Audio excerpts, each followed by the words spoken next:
Maganda 'tong lugar na 'to kung yung kasama mo is asawa mo or family mo, like us. Kasi yung kinuha naming room is barkada room. Kasi barkada room lang naman ang available dito at saka yung family room na pang-apatan lang.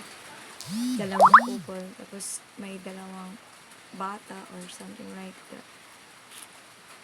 Gusto kasi ng kapatid ko magkasama kami sa isang kwarto lahat. So, that's why barkada room yung kinuha namin.